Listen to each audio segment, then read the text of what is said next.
Selamat pagi Bapak Ibu dan teman-teman sekalian, Shalom.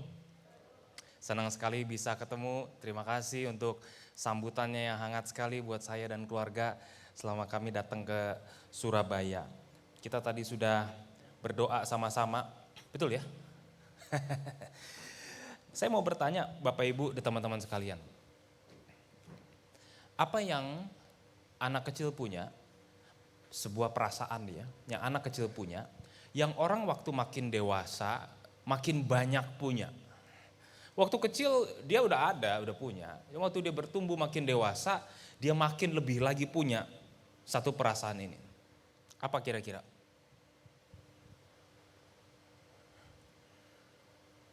Hari Minggu otaknya rada susah ya. Kalau Senin cepet kita. Apa kira-kira? Teriak aja di tempat duduk. Hah? Kacang itu gurih, kalau dikacangin perih. Satu perasaan barangkali cinta, barangkali segala macam. Tapi ada satu perasaan yang anak-anak punya dikit. Tapi seiring waktu dia bisa tanam makin banyak. Ketika dewasa efeknya bisa beda. Satu kata itu adalah kecewa. Anak kecil bisa kecewa gak? Oh bisa kecewa, nanti minggu depan abis pulang sekolah mami jemput kita minum boba ya. Ternyata bukan, maminya gak bisa jemput, jemput orang lain langsung ke rumah. Dia gak bisa minum boba seperti yang dijanjiin, kecewa. Tapi waktu diajak sekali lagi, percaya lagi. Diajak lagi, percaya lagi. Tapi kekecewaan adalah sesuatu yang waktu kita bertambah dewasa, makin banyak kita punya, makin banyak kita alamin. Makanya bapak-bapak sama ibu-ibu, mana yang lebih susah senyum? Diem lagi kan. Bapak-bapak, kalau ibu-ibu anak-anak kan gampang ketawa ya. Anak-anak lihat hal yang sederhana yang lucu, dia ketawa. Ibu-ibu juga, bapak-bapak susah gak ketawa? Boro-boro ketawa, senyum aja susah. Bukan gara-gara pipinya rada turun ya, beban hidupnya berat. Nah salah satu yang bikin beban hidup berat adalah ini, satu kata, yaitu kecewa. Dan kecewa itu, menurut Sunday Adelaya ini ya, adalah salah satu senjata yang dipakai iblis. Sunday Adelaya ini dia berkata begini, the devil will do everything to get you disappointed in God. Iblis bagaimana cara bikin kita lemah, kita jatuh. Kata Sunday Adelaya ini adalah dengan cara bikin rasa itu tuh kecewa. Rasa yang kayak sederhana tapi ngancurin hidup banyak orang. Saya beberapa waktu lalu ketemu teman baik saya yang udah lama. Dan saya baru dengar dia bercerita tentang hidupnya yang saya baru tahu. Waktu umur 14 tahun, papanya pergi ninggalin mama dan dia dan adiknya. Pergi ninggalin keluarga itu tanpa ngomong satu patah kata pun, hanya menyisakan sebuah notes kertas di rumah itu. Bilangnya pokoknya papa pergi. Tidak ada thank you, tidak ada sorry, dia pergi gitu aja. Anak ini umur 14 tahun, kalau ditinggal papanya karena dia cerai sama mamanya, ada satu perasaan yang muncul yaitu, saya salah apa? Apa salah kami? Apa hal yang begitu buruk yang kami lakukan sampai papa tidak tahan sama kami dan memutuskan untuk pergi cari keluarga yang baru? Apa salah kami? Itu pertanyaan yang dia gak bisa keluar dari otaknya. Salah saya apa sampai saya layak diperlakukan kayak begini? Waktu dia tumbuh dewasa umur 16 tahun, sepupunya kontak dia dan bilang, papa kamu lagi di rumah kami. Langsung cepet-cepet dia cari kendaraan, dia cari papanya di rumah itu. Dia ketemu papanya kaget, loh kok anak ini bisa sampai di sini, siapa yang kasih tahu? Dan tanpa basa-basi anak itu cuma bilang, kenapa papa pergi? Kenapa papa pergi? Dan jawaban papanya gini, papa gak suka lagi sama kalian. Makanya papa pergi. Papa gak suka lagi sama kalian. Oke papa pergi. Rasanya disamber geledek seorang remaja putri ini, umur 16 tahun dengar kata-kata, no saya gak suka sama kamu. Itu masuk ke dalam otaknya tiap hari. Membawa satu kehancuran yang panjang sekali. Sekarang di usia dewasanya ternyata hal itu gak selesai di situ. Waktu dia ribut sama mamanya marah-marah. Dia tanya mama kenapa sih marah-marah kayak gini? Kenapa mama tuh kayak benci sekali sama saya? Mamanya akhirnya keceplosan ngomong iya. Soalnya kamu mirip sama papa kamu. Kena dia ya. Ya memang barangkali anaknya sendiri kan ya jadi mirip sama bapak. Jadi rasanya itu terus numpuk dalam hidup seseorang. Sampai orang bilang itu bitterness, itu pahit. Tapi akarnya ini kecewa. Dan ternyata kecewa sama manusia nih ya. Kita waktu anak-anak kita rasa dunia ini indah. Kita tahu ternyata orang tua kita nggak sempurna, bukan? Waktu kita tambah dewasa. Tambah dewasa kita tahu pemerintah kita nggak sempurna. Kita bahkan waktu lebih rohani kita tahu gereja tidak sempurna. Kekristenan Indonesia tidak sempurna. Pendeta tidak sempurna. Tapi kemudian ada satu lagi yang kita sering blame, kita salahkan. Tuhan pasti nggak sempurna. Tuhan pasti sembarangan dalam mengatur hidup manusia di dunia ini. Iblis lakukan segala sesuatu buat bikin saudara kecewa sama Tuhan. Saudara pernah kecewa sama Tuhan? Oh, saya pernah kecewa sama Tuhan. Berapa lama kita pernah kecewa sama Tuhan? Itu yang iblis coba pegang-pegang. Kecewa sama Tuhan itu bentuknya bisa macam-macam. Satu, mempertanyakan Tuhan. Tuhan, kau ini gak sanggup ya? Kok engkau kelolosan sampai ini kok kejadian? Come on. Mempertanyakan bahkan, Tuhan engkau tuh ada apa enggak sih? Kok gak beres semuanya? Dua, curiga. Jangan-jangan Tuhan itu ada. Maha kuasa, menebus dosa. Cuma dia gak gitu peduli sama saya. Lah memang saya ini gak pernah dipedulikan seumur hidupku kok. Seumur hidupku aku harus berjuang buat diriku sendiri kok. Kita gak bisa ngandelin orang kok. Jangan-jangan Tuhan juga sama seperti itu. Akhirnya kita gak lagi percaya sama dia. Orang yang hidupnya insecure, tidak aman dari kecil, tumbuh dewasa. Jadi orang yang pejuang, yang tangguh. Yang bilang kita tidak bisa ngandalin siapapun. Kerja yang benar, cari uang, jadilah kuat. Karena gak ada yang bisa kita percaya, bahkan Tuhan pun tidak bisa menolong. Mengabaikan suara Tuhan. Tuhan bilang, ayo lakukan begini lewat khotbah, lewat saat teduh. Enggak, bohong. Tuhan itu gak ada. Menjauh dari hal rohani, kita ada pemuritan, kita ada acara, aduh enggak lah. Saya mesti banyak yang saya mesti urus. Cari kepuasan di luar dia. Nah, seorang sahabat saya yang tadi saya bilang masalah keluarga itu, dia gemar sekali pergi party. Kamis malam, Jumat malam, Sabtu malam pergi party, minum-minuman, mabok-mabok. Kenapa? Dia cari sesuatu yang dia tidak dapat di rumah, rasa puas. Aristoteles bilang manusia hidupnya ini selalu cari rasa puas. Dan kita bilang, alah Tuhan mah gak mungkin. Maka kita cari di uang, jabatan, aset, nama baik, segala macam kenikmatan, traveling. Kita cari kepuasan. Lihat orang yang Instagram isi healing mulu, healing mulu. Kalau orang Instagram healing mulu artinya dia sakit. Nah, sering healing kan ya. Kalau sehat mah ya, kalau sehat makan di rumah makanan mami udah happy. Kalau makannya musik kafe terus rada sakit dia kalan barangkali jadi butuh healing, butuh penyembuhan di mana-mana kan. Kenapa orang butuh healing terus? Kita hidup di society yang ini cari kepuasan karena hidup ini barangkali kecewa. Terus mostly hidupnya pahit dan marah. Ini mood dasarnya, pahit marah. Dan akhirnya cenderung nyakitin diri atau nyakitin sesama. Dan bukan cuma kita, Bapak Ibu teman-teman sekalian. Orang-orang di Alkitab juga ngalamin apa itu kecewa sama Tuhan. Dan yang paling jujur salah satunya itu Daud. Tulis di Mazmur Daud. Mazmur Daud ada berapa mazmur isinya? Nggak dijawab lagi. Ini bukan online, live ya. 150. Mazmur Daud. 150, tahu nggak berapa mazmur yang isinya itu keluhan, kecewa sama Tuhan? Sepertiganya, 50. Kan mazmur tuh ya ada mazmur pujian, mazmur meninggikan Tuhan. Tapi 50 dari 150 itu mazmur yang gelap, mazmur yang kecewa. 50, banyak bener ya, dari 150, 50 isinya. Salah satunya nih Mazmur 102 bunyinya begini, Tuhan jangan sembunyikan wajahmu dariku pada waktu kesesakanku.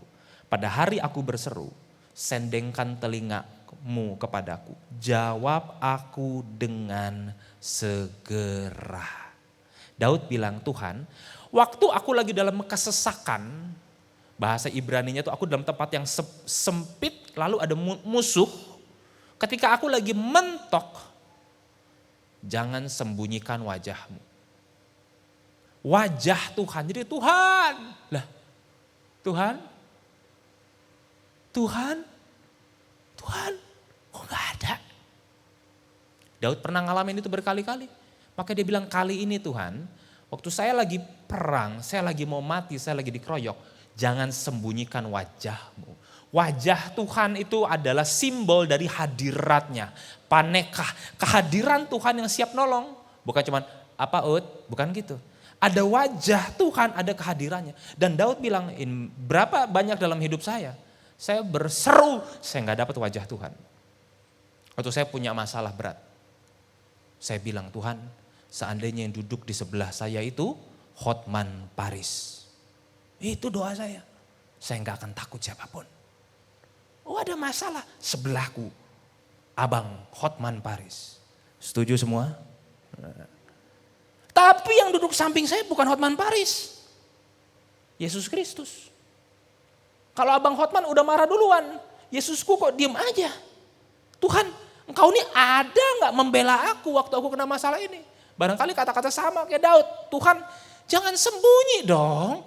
Saya udah mentok. Udah gak ada yang bela, udah habis. Tuhan jangan sembunyi. Waktu aku berseru, waktu aku teriak, Tuhan tolong. Tolong sendengkan telingamu. Arahin telingamu, dengerin si Denny ini. Jawab aku dengan segera. Mentok, itu yang Daud alamin. Nah kenapa itu bisa terjadi mentok dalam hidup? Kecewa. Kalau kita ngomong kecewa, maka kita mesti mengerti satu konsep. Yaitu konsep jalan Tuhan. Oh, kita suka bicara jalan Tuhan kalau itu jalan yang bagus, penuh dengan emas dan bunga dan semuanya baik-baik aja. Tapi bagaimana apabila jalan Tuhan bukan jalanku? Maunya Tuhan bukan maunya aku. Nah kalau kita bicara jalan Tuhan, maka kita mesti paham ada satu orang di Alkitab yang pernah ngalamin kaya raya di atas, ancur-ancuran di bawah. Ada saudara yang pernah begitu gak? Sukses-sukses bener. Waktu jatuh-jatuh bener sampai masuk penjara. Ada? Dari wajahnya banyak. Pas lagi kaya bener. Pas lagi utang sama bank miskin bener. Ya. Ada di atas pernah, di bawah pernah. Ada satu orang di Alkitab namanya Yusuf. Mari kita lihat hidupnya Yusuf ini. Saya masukkan dari berbagai pasal di kitab Kejadian. Yusuf itu anak kesayangan Yakub. Umur 0 sampai 17 tahun itu dia anak kesayangan, dia diberikan jubah yang bagus sama Yakub yang hanya dipakai oleh bangsawan, yang kakak-kakaknya nggak ada yang dapat. Dipuja-puji sama bapaknya dan bahkan Yusuf itu bikilang kepada kakak-kakaknya. Saya mimpi loh, kalian semua akan nyembah saya kurang lebih. Dilihat bintang, dilihat berkas, saya mimpi loh. Dan akhirnya gara-gara dia jadi anak kesayangan, dia masuk ke fase hidupnya di tengah-tengah itu, dia dibenci sama saudara-saudaranya. Dibenci setengah mati sampai mau dibunuh dan dia itu dilempar ke dalam sumur. Nah itu berikutnya momen dalam hidupnya dia dilempar ke dalam sumur umur 17 tahun. Di waktu yang sama dia dijual kepada saudagar-saudagar di Midian. Jadi ada rombongan orang yang menjual segala satu, ada salah satu perbudakan yang terjadi di situ, Yusuf dijual, dibawa ke Mesir. Di Mesir dia dibeli oleh satu orang, panglima namanya Potifar, orang Mesir, kepala pengawal. Jadi dia punya otoritas militer, dia dibeli di situ. Pas udah dibeli berhasil dalam pekerjaannya kan. Jadi naik nih anak kesayangan, masuk sumur, jadi budak, dibeli jadi karyawan, karyawannya tuh bintang 2, naik lagi berhasil diberikan kuasa atas seluruh rumah, seluruh milik Potifar, dia jadi manajernya, naik lagi. Tiba-tiba dalam hidupnya dia dirayu oleh istri Potifar. Dirayunya bukan satu kali, dirayu berkali-kali. Dan Yusuf seperti yang Paulus ajarkan ketika ada godaan seksualitas, flee from it, lari daripada itu. Bukannya sungkan-sungkan, lari cepat. Karena belum tentu kita bisa lari kesempatan kedua. Dia lari, bajunya ketahan di istri Potifar. Sepanjang hari istri Potifar duduk di depan rumah pegang bajunya Yusuf. Ketika suaminya pulang ditanya, ada apa? Istrinya bilang, kamu lihat ini, aku mau diperkosa sama anak buahmu. Ini bajunya di tanganku. Katanya kira-kira gitu. Marah sekali, Yusuf gak bisa jawab apa-apa. Nyonya udah bersabda. Kemudian Yusuf pun masuk penjara. Di penjara dalam hidupnya. Turun lagi. Habis di penjara apa yang terjadi? Dia menjadi napi kesayangan. Jadi udah naik nih kepercayaan Potifar, turun lagi ke bawah. Jadi napi kesayangan. Dapat kepercayaan urusan penjara. He's an excellent, kerjanya excellent. Maju lagi. Dia bisa nafsirin mimpi juru minuman dan juru roti. Dia orang yang ternyata dikasih hikmat sama Tuhan, bisa nafsirin mimpi. Udah bagus. Juru minuman lupa Yusuf, sampai Yusuf tetap di penjara. Padahal aturan dia dikasih keringanan. Karena ini ada orang yang bagus nih, ayo raja bawa dia keluar. Lupa Yusuf tetap di penjara. Udah gitu pada saat Firaun bermimpi, baru sih itu ingat, iya di penjara ada satu ahli mimpi namanya Yusuf. Bawa keluar. Dikasih tahu artinya soal 7 masa kekeringan, 7 masa kelimpahan di situ.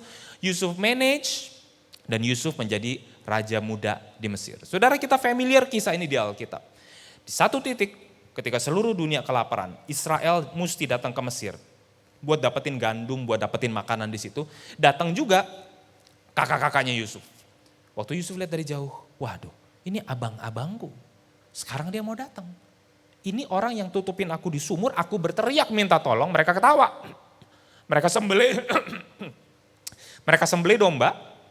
Dan mereka bilang ini darahnya Yusuf udah mati. Dia ketemu, akhirnya dia baikkan, singkat ceritanya dia baikkan lagi sama kakak-kakaknya, dia ampuni. Karena kakak-kakaknya takut bakal dibales. Terus ending dari cerita ini, Kejadian 50 ayat 20 berbunyi demikian. Kamu telah mereka-rekakan yang jahat terhadap aku. Tapi Allah telah mereka-rekakannya untuk kebaikan. Ini kesimpulan hidup Yusuf. Yang tadi saya bilang atas pernah, bawah pernah, kesimpulan hidup saudara apa? Saudara barangkali jawaban paling dipuji pernah, paling dihina pernah. Kesimpulan hidup saudara apa? Ini kesimpulan hidup Yusuf. Kamu memang mereka-rekakan hal yang jahat terhadap aku. Tapi Allah mereka-rekakannya untuk kebaikan. Mari kita lihat apa yang dimaksud. Allah mereka-rekakannya untuk kebaikan. Kata kebaikan itu di sini dalam bahasa Ibrani itu letovah. Kata dasarnya itu tov. Tov itu artinya good. Mazel tov. Boker tov. Boker tov good morning. Tov itu artinya good, baik. Allah mereka-rekakannya untuk letovah. Untuk hal yang baik. Nah yang menarik gini loh. Kejadian 50 ini pasal terakhir kitab Kejadian. Pasal pertama kitab Kejadian 1. Ternyata Kejadian 1 juga ditutup dengan satu kesimpulan. Allah melihat bahwa semuanya itu baik. Jadi kitab Kejadian seperti sebuah bingkai hidup anak manusia. Dimulai dari sesuatu yang Allah simpulkan dari chaos, dari kacau, dari tidak ada apa-apa, dan roh Allah melayang-layang diciptakan order sampai jadi baik. Bingkainya pasal 50 dalam hidup manusia itu, orang yang diciptakan dan dipilih Tuhan. Kamu mereka-rekakan buat jahat, tapi Allah bikin semuanya baik. Seperti sebuah bingkai semua manusia yang menginjakan kaki di bumi. Dimulai dari keadaan yang baik, ada chaos, ada perjalanan di tengahnya, ada air mata. Tapi ada satu ujung yang Bapak Ibu dan Saudara belum lihat. Hari di mana kita menutup mata. Firman Tuhan bilang, baik bingkainya. Ujungnya Allah mereka-rekakannya untuk kebaikan. Nah sekarang gini, kamu bikinnya jadi jahat tapi Allah mereka-rekakannya untuk kebaikan. Mereka-rekakan tuh apa sih? Kita cuma tahu kata reka tuh cuma satu, tahu nggak? Film booster di TV, reka ulang. Itu aja, kita nggak pakai kata reka di tempat lain, kita cuma tahu reka ulang. Allah mereka-rekakan untuk kebaikan tuh apa artinya? Nah mereka-rekakan ini, bahasa Ibrani zep ini punya 3 arti. Yang pertama adalah God meant it for good. Satu kalimat ini aja saya nggak bisa paham. Meant it for good bahasa Indonesianya apa? Allah memaksudkan hal itu untuk kebaikan. Wow, tunggu dulu. Allah memaksudkan hal itu terjadi untuk kebaikan? Bukankah itu kesialan? Bukankah itu keterbatasan? Bukankah itu musibah? Ya, itu musibah. Ya, Allah menangis. Seperti waktu Yesus melihat Lazarus mati. But God meant it for your good. Saya nggak ngerti. Tapi mereka-rekakan, yang pertama God meant it for good. Yang kedua, God intended it for good. Tuhan bilang, dia harus mengalami ini untuk kebaikan. Enggak bisa Masa masuk di kepala bagaimana ditinggalin sama ayah sendiri itu sebuah kebaikan? Nggak paham. God intended it for good.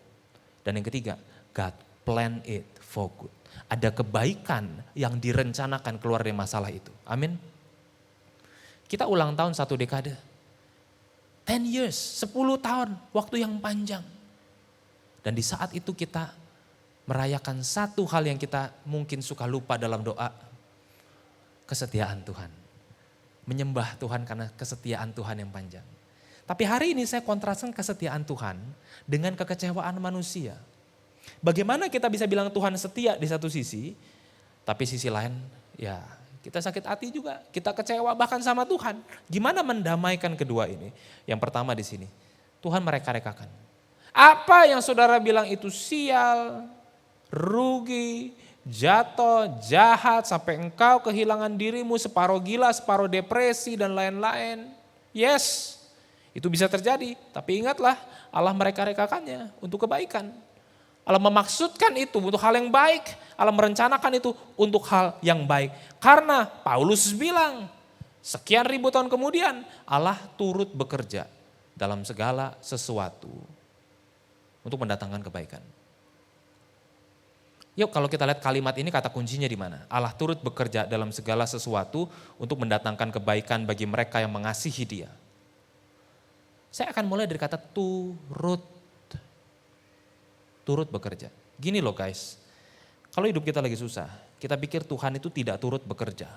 That's why aku mesti bekerja keras, aku mesti jalin koneksi, aku mesti lakukan segala sesuatu untuk mendapatkan klien baruku, untuk mempertahankan klien lama aku, mesti cari kerja ke tempat yang lebih bagus, harus bla bla bla dan bla bla bla. Tapi ada satu yang kita jangan lupa, Allah turut bekerja. Dia bekerja bersama dengan kita. Nah kalau Allah bekerja bersama kita, di dalam musim apa? Apakah ketika hal baik aja? Nih ini Tuhan nih, ini Tuhan ada nih kita hal baik. Tapi di sini dikatakan dalam segala sesuatu. Dan dalam segala sesuatu yang Paulus maksudkan, itu termasuk di dalamnya penderitaan, kesusahan, sakit penyakit, kerugian, kegagalan. Di dalam itu pun Allah itu turut bekerja. Jadi kalau kita percaya Tuhan yang memberkati kita, maka kita juga percaya Tuhan yang turut bekerja di dalam hal yang tidak tampak seperti berkat. Untuk apa Tuhan turut bekerja bersama kita? Untuk menghukum kita, mendisiplin kita. Menariknya di sini bukan dikatakan itu, tapi untuk mendatangkan kebaikan. Apa arti kebaikan? Lihat ya kata yang sama ya, kebaikan lagi. Apa yang maksud dengan kebaikan? Tov itu tadi itu ya, semua yang indah yang sesuai dengan rencana dan maksudnya Allah. Yang kita barangkali sekarang gak bisa ngerti sama sekali. Ada satu kalimat yang berkata, the Bible never belittles disappointment, but it does add one keyword, yaitu temporary. Alkitab tidak pernah menyepelekan kekecewaan.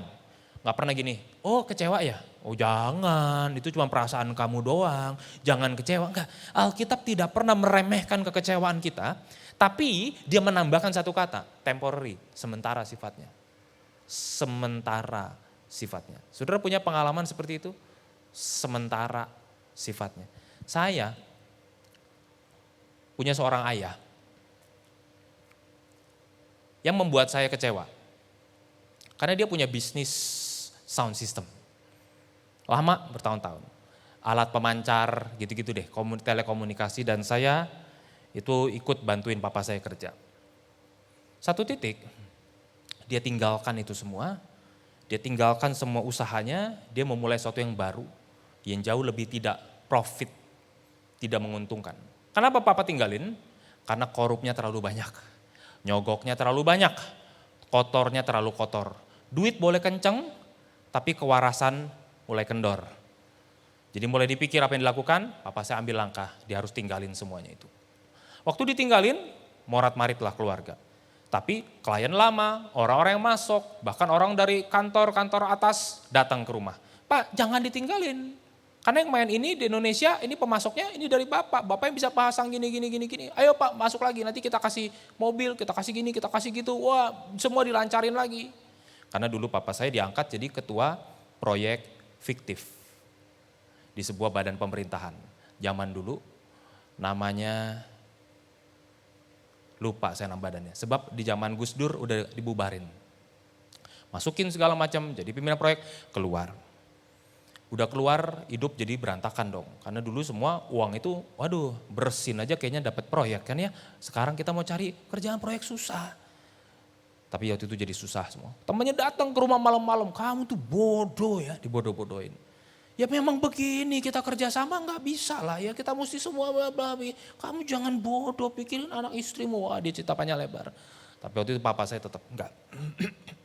Saya mau ganti haluan, ini capek ngerjain ini dan ini kotor. Gimana nanti saya mau ngajarin anak saya integritas, jujur kalau saya sendiri jauh dari dua kata itu. Udah berlalu belasan tahun. Belasan tahun berlalu, hidup merintis lagi dari nol. Mulai lagi semua pelan-pelan. Oh kalau sebelumnya udah fantastis, mulai semua dari basic lagi. Sampai di satu hari, papa saya panggil, Den, sini Den. Kita lagi nonton TV tabung. Tuh, lihat tuh TV tuh. Nah itu pertama kalinya, kita lihat di TV yang namanya koruptor ditangkap itu. Dulu, sekarang kita sering ya, dikit-dikit dia pakai rompi oren, tangan kabel tis, rompi oren. Dulu jarang. Tapi di tahun itu, Dan lihat nih ada berita besar nih. Itu koruptor ditangkepin dari kantor-kantor pemerintahan, ditangkap semua tuh. Papa saya lihat, nyalain pegang remote TV, saya ada di situ. Saya lihat, iya juga jarang ya. Terus papa saya, kamu lihat Den itu tuh orang ditangkap? Pak, kenapa? Teman kantor papa. Hah? Oh itu si om ini. Iya. Loh, terus papa saya bilang, Den, kalau papa masih di bisnis yang lama, wah kamu sekolah ke luar negeri gampang. Rumah kita jauh lebih besar dari rumah ini. Kita punya segala sesuatu. Tapi papamu ada di penjara. Di situ setelah 13 tahun, waktu zaman Gus Dur naik, semua berubah segala macam. Barulah kita ngerti. Ada disappointment, ada masalah yang buruk. Tapi kita nggak tahu bahwa Tuhan menyiapkan hal yang baik di baliknya, betul? Kita mesti lihat itu. Jadi kalau saudara kecewa sekarang gimana? Nggak apa-apa. I feel you my bro, my sis, I feel you. Tapi ingat kekecewaan kita itu sifatnya sementara. Sementara. Nah, tapi ada dua jenis kekecewaan. Satu, saudara kecewa karena saudara ikut Tuhan. Loh kok ikut Tuhan jadi begini jalannya? Kecewa. Tuhan bilang entar dulu kecewanya. Aku memaksudkan untuk hal yang baik meskipun kau gak lihat. Tapi ada yang kedua, saudara kecewa karena dosa saudara sendiri. Nah kalau yang pertama ujungnya Allah reka-rekakan untuk kebaikan, betul kan? Kalau yang kedua saudara kecewa karena keputusan yang saudara bikin, itu bagaimana dong? Nah itu namanya konsekuensi. Udah tahu salah, kita masuk terus nih. Wah gara-gara lihat laki-laki ini gitu ya, waduh dia itu penuh dengan cinta. Cincin dan permata. Nah kita pilih sama dia misalnya kan ya, dia punya segala sesuatunya gitu ya. Hati, harta dan properti, dia punya cinta dan punya hati. Aku ikut sama dia aman lah. Punya itu masih KPR 30 tahun sama bank kan keburu mati dong kita nanti ya. Kita kalau konsekuensi salah, kecewa. Ya itu bisa terjadi juga. Nah oke, kita sekarang lagi bicara di hal yang pertama. Kesetiaan Tuhan, meskipun ada kecewa, Tuhan tuh janji ujungnya baik. Sekarang mungkin kita gak sekaya orang lain, gak seindah, sekumplit orang lain. Ujungnya baik, jauh lebih baik daripada yang kita bisa bayangkan. Tapi sebelum kita kesini, ayo kita bahas mundur sedikit. Gimana supaya kita ini jangan salah jalan? Gimana jangan sampai pilihan kita merusak kita? Itu yang paling susah. Tuhan engkau mau aku ngapain? Kalau saudara lulus kuliah, saudara mikir saya kuliah mau kerja apa?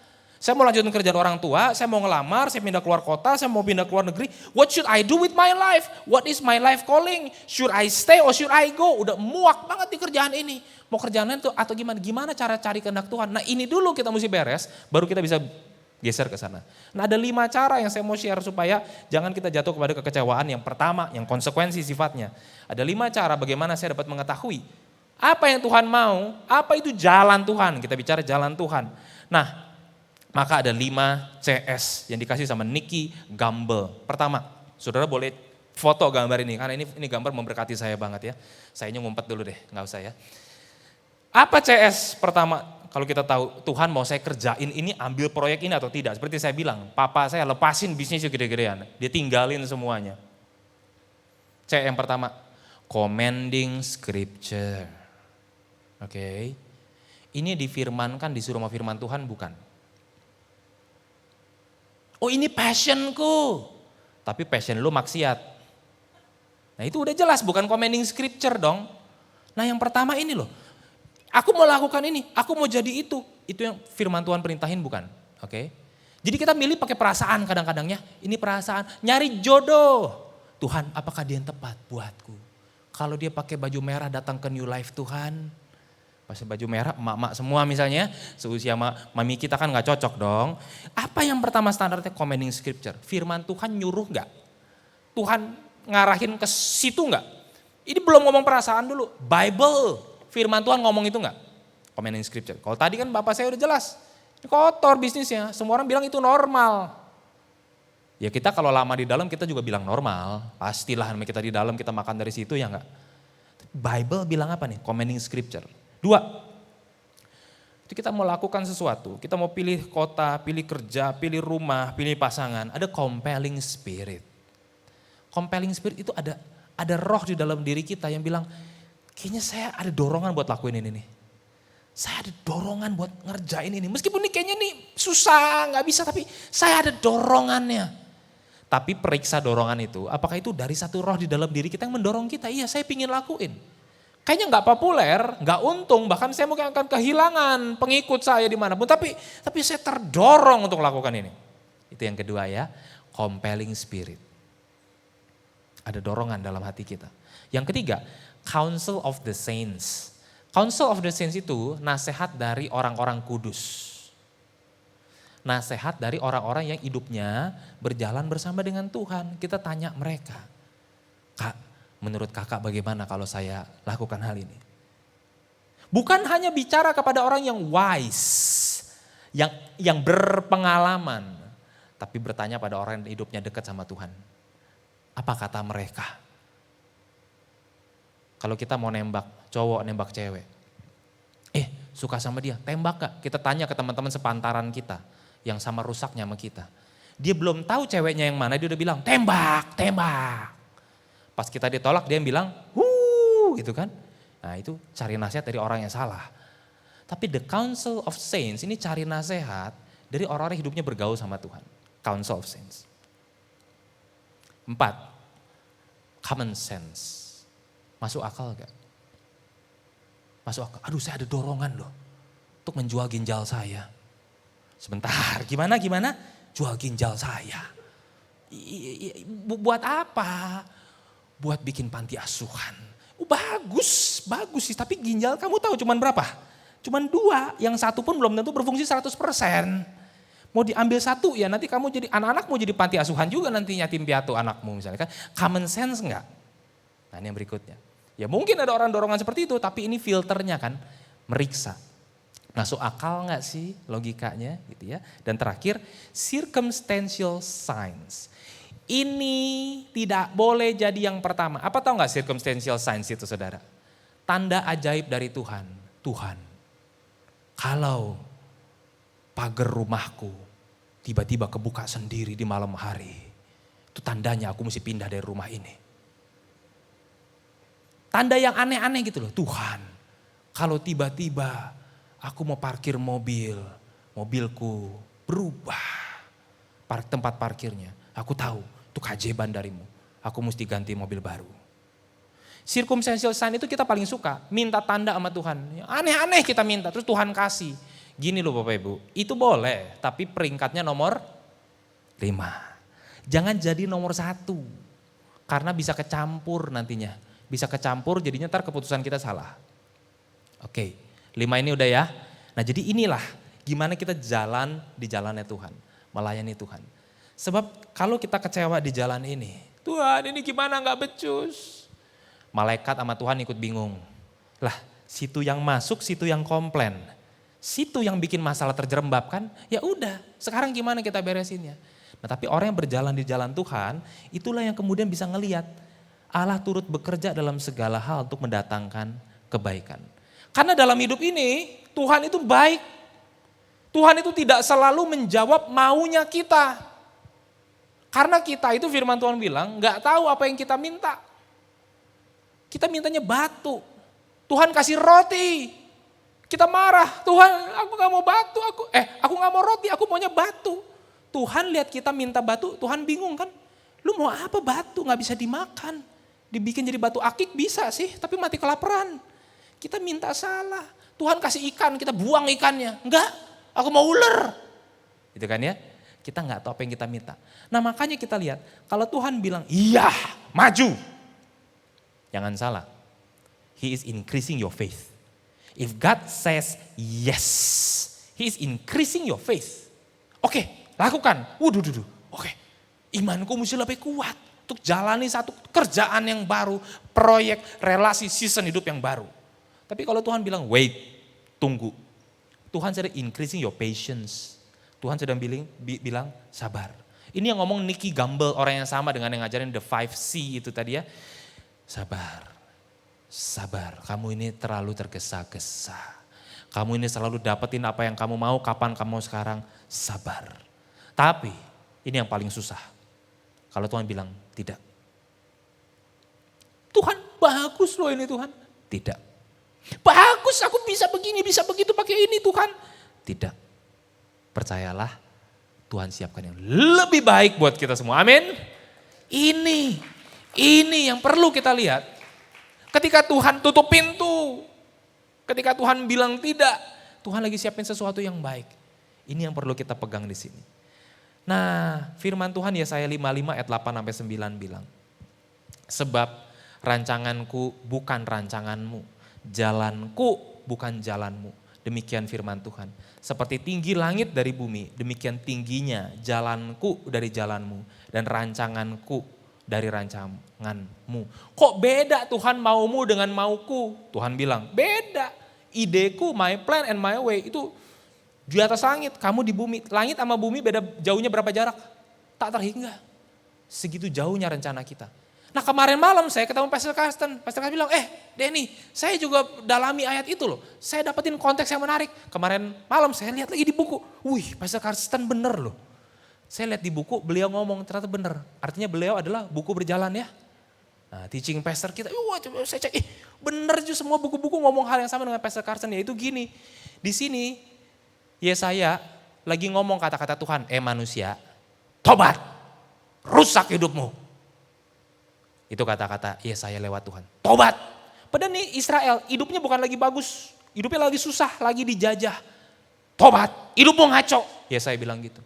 Gak bisa kamu jalan begini terus minta sama Tuhan. Saudara numpang nanya nih, ada gak orang bejat minta sama Tuhan? Tuhan tolong lancarin Tuhan. Lagi seret nih usaha prostitusiku. Gadis-gadis kampung mulai pinter gak bisa kubodohi Tuhan. Tuhan tolong bodohi mereka. Terus Tuhan bilang apa? Aku merencanakan yang baik buat kamu. Enggak, tobat. Blow on. Situ ngomong dosa minta diberkatin Tuhan. Hah?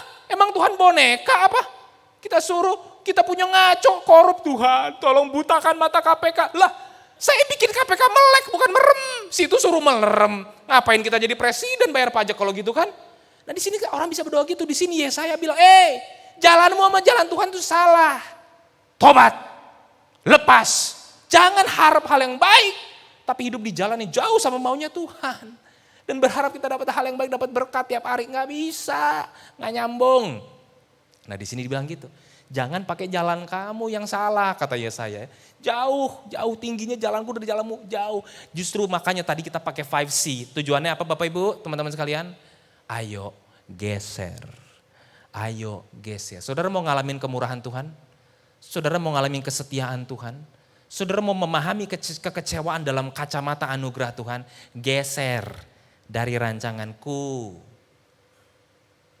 Naik kepada rencana Dia. Di sini kita bisa ngelihat, oh Tuhan, barangkali aku makan, aku nginep, aku segala gak sekaya dulu. Tapi hatiku jauh lebih kaya. Kedamaian, keluarga baik-baik. Ada beda orang yang bisa bayar hotel 14 juta, minum koktail di lantai paling atas rooftop ditemani dengan wanita asing. Dengan seorang pria yang pergi nginep di motel yang murah, tulis surat cinta di sore hari sambil lihat matahari terbenam dengan pemandangan bunga matahari, dia tulis surat cinta kepada istrinya. There are many things, kedamaian, keindahan yang Tuhan berikan, yang uang tidak bisa berikan. geser masuk ke dalam jalannya Tuhan untuk mengalami kemurahan Tuhan. Dan ketika Tuhan berkarya, jalan Tuhan itu ajaib. Saudara pernah mengalami jalan yang tidak terduga? Tidak terduga tuh gini, kita nyari duit nih di sini nih. Nyari sampai mati, sampai kuku pada lepas. Tuhan berkatin dari sono yang kita gak pernah minta. Kita berusaha kejar ini nih. Tuhan berkatin, orang itu berkatnya yang nyari kita. Baik ya Tuhan ya. Tuhan bisa berkati dari segala cara yang Dia mau. Dan di Alkitab dicatat ini berkaitan dengan Yesaya tadi. Tobat kamu Israel. Tobat, jalan kamu bukan seperti jalanku. Bukan begitu cara cari keselamatan. Enggak, let me show you the way. Tuhan lakukan begini. Israel pada masa itu, Yesaya, itu ada dalam pembuangan. Pembuangan itu maksudnya penjajahan, dia dibuang ke negara lain, disiksa, jadi pekerja keras, kacau deh Israel. Secara relasi agamawi kayak kita beribadah begini, mereka terputus daripada Tuhan. Hubungannya terputus dari Tuhan. Lalu Tuhan menjanjikan pemulihan. Dari 50 tahun sebelumnya, udah ada dijanjikan akan ada pemulihan. Nah kita paling suka ada pemulihan, hal yang baru. Pertanyaannya, kalau kita rohaninya ambruk, keuangan ambruk, gimana kita ngebayangin pemulihan terjadi?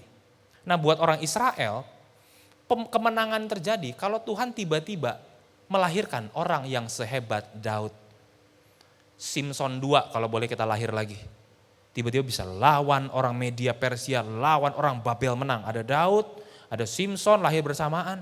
Kalau bisa Samuel penasehatnya Nabi ada di situ. Tiba-tiba Israel kuat lagi. Menjadi kerajaan lawan seluruh dunia. Itu yang kita pikir. Relasi sama Tuhan, gimana caranya biar beres lagi? Kita mesti bangun bait suci. Taruh lagi tuh lembu-lembu paling tambun domba supaya hubungan sama Tuhan. Tuhan bilang, bagus, korbanmu kuterima. Itu bayangan manusia, itu bayangan orang Israel. Tapi kita lihat sejarah mencatat, waktu Allah menjanjikan pemulihan Israel, Allah tidak kirim Daud, Allah kirim raja asing, Kores. Sejarah bilang ini ada nama lainnya di Alkitab, mungkin ini Darius, mungkin ini siapa, mungkin ini Kores, tapi ini raja Media Persia. Bukan media berita ya, itu insert selebritis. Ini Media Persia, ini raja Persian King. Kalau kita tahu ada Xerxes dan lain-lain, orang-orang Persia ini rajanya. Yang sebetulnya kerajaan dikenal sangat sadis. Ini yang ngebuka jalan Israel pulang kembali dan ngebangun tembok-tembok yang udah hancur, pintu gerbang yang udah dibakar oleh api. Jalan pemulihan lewat orang yang gak disangka. Bahkan Kores bilang, aku ini hambanya Allah. Bisa ngomong gitu. Dia dipakai Tuhan. Gak terduga ya, Tuhan mau nyelesain masalah kita. Kita gali karir ke sini, Tuhan bisa kasih yang lain. Itu jalannya Tuhan. Jadi waktu kita berjalan sama Tuhan, saudara sekalian, milikilah kaki yang enteng. Jangan kekeh mau injek di sini. Karena Tuhan kusur ke sana, set melangkah. Set keluar, jalan lagi bersama Tuhan, indah. Itulah kenapa kita disebut mempelai-mempelai Kristus. Kita ikut kemana Kristus mau ikut. Enteng bersama Dia. Yang kedua, terputus dari Allah. Dari relasi dengan yang Maha Kuasa. Yang tidak terpikirkan terjadi apa? Allah mengirim anaknya sendiri. Gak ada satu orang Israel pun yang kebayang, Allah mengirim anaknya sendiri Yesus Kristus buat mendamaikan. Paling mereka pikir ada domba raksasa di langit dipotong gitu loh. Wah, kita seluruh dunia diampuni oleh domba raksasa. Bukan. Sang domba Allah. Anaknya sendiri, anak Allah sendiri. Mati disalib, disembelih. Istilah kata, dikurbankan untuk menjadi pendamaian. Lihat gak betapa besarnya cinta Tuhan, perhatian Tuhan pada manusia. Dengan memberikan jalan yang gak ketebak sama saudara. Saudara lagi dalam pergumulan apa sih? Lagi minta apa sih sama Tuhan? Lagi berharap apa sih sama Tuhan? Waktu Tuhan buka jalan dengan cara yang segar, jangan kaget.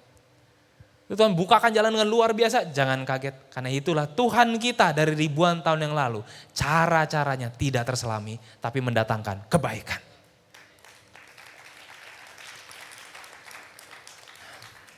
Izinkan saya tutup dengan ini. Waktu kita masuk di masa kecewa. Dan kita gak mengerti jalan Tuhan. Dan kita disuruh sabar dan tabah. Saya mau kutip kata-kata Filipiansi yang berkata, ketabahan itu bukan hanya kemampuan untuk menanggung hal yang berat. Tabah ya, sabar ya, nanggung. Tetapi mengubah hal yang berat itu jadi kemuliaan. Jadi di dalam Tuhan, ketabahan kita, kesabaran kita menanggung beban ini tidak sia-sia. Kenapa? Karena Tuhan panggil, dalam masa menunggu ini, ubah hal itu menjadi kemuliaan. Kok bisa kita mengubah hal itu jadi kemuliaan? Apakah karena saya bekerja cukup kuat dan saya bisa bangkit daripada keterpurukan saya? Bukan.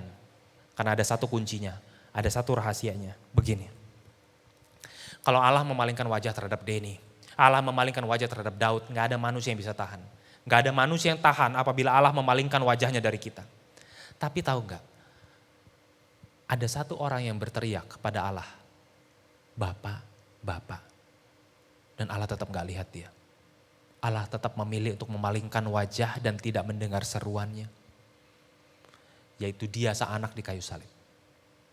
Daud bilang, Tuhan jangan tinggalin aku. Yesus bilang, Bapa, kenapa engkau tinggalin aku? Daud bilang, kalau engkau tinggalin aku mati. Daud bilang, kalau gak ada wajahmu di jalan sempit ini aku habis. Yesus bilang, Eli, Eli, lama sabaktani. Bapa, kenapa engkau tinggalin aku? Aku tahu kau pasti tinggalin aku. Makanya di Getsemani sebelumnya hatinya hancur. Karena dia ngalamin apa itu? Ditinggal oleh Bapa. Dan Yesus ditinggal. Bukan saja waktu digantung di kayu salib. Tapi waktu dia mati dan masuk ke dunia orang mati. Ke Hades. Yesus melakukan ini. Supaya saudara dan saya tidak pernah ditinggal Bapa lagi. Yesus menanggung rasanya ditinggal sama Bapanya. Supaya saudara selalu mendapat wajah Bapa. Daud berseru kepada Tuhan, jangan sembunyikan wajahmu. Tapi Kristus benar-benar ditinggalkan sendiri di kayu salib. Kristus benar-benar ditinggalkan sendiri di kayu salib. Agar kita hari ini tidak pernah lepas dari hadirat Allah. Kemanapun yang kita lihat, hadirat Allah bersama dengan kita. Karena satu orang yang menanggung murkanya manusia. Murka karena dosa Bapak, Ibu, dan Saudara dibereskan satu kali di atas kayu salib. Harusnya Bapa tidak berkenan pada ibadah kita pagi ini. Saudara gak mau bilang amin? Harusnya Bapa memuntahkan nyanyian dari mulut kita. Tapi karena Yesus udah mengalami itu semua, kita itu masuk ke dalam penebusannya. Sehingga meskipun kita datang hari ini dengan hati seperti apapun, sorga bersorak-sorai, amin. Karena darahnya dia yang lakukan itu. Sehingga saya mau ajak kita baca Mazmur 103:9 bersama-sama. 2, 3, kemana? 2, 3, kemana aku dapat pergi menjauhi rohmu? Jika aku mendaki ke langit, engkau di sana. Jika aku menaruh tempat tidurku di dunia orang mati, di situ pun engkau. Jika aku terbang dengan sayap fajar, membuat kediaman di ujung laut, juga di sana tanganmu akan menuntun aku, dan tangan kananmu memegang aku. Mari kita berdoa. Yesus, merenungkan namamu, memberikan rasa manis di dada. Karena engkaulah jawaban dari setiap kekecewaan dan kepedihan kami. Engkaulah sang pelepas dahaga dari jiwa kami yang rindu dipeluk dan dibelai. Tanpa engkau, hidup kami hanya sementara dan mati. Tapi engkau menanggung hal-hal yang paling mengerikan. Supaya kami mendapatkan wajah Allah senantiasa. Dan waktu hidup ini menantang kami tahu kami ada di tangan yang benar. Dan kemanapun kami pergi, rohmu akan bersama-sama dengan kami. Berikan kami hikmat Tuhan untuk mengambil keputusan dalam hidup ini. Dan bawa kami selalu ingat kesetiaan Tuhan itu sampai selama-lamanya dan selama-lamanya. Haleluya. Semua kita yang percaya katakan amin. Tuhan berkati.